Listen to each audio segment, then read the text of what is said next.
सुना मजा आ गया बगड़ी ले ले सामने वाला सामने की ले बाबा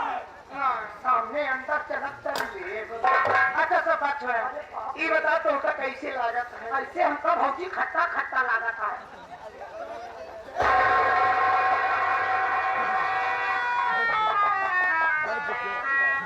अरे बाप रे भाई भौजी का सब हम समझ पाए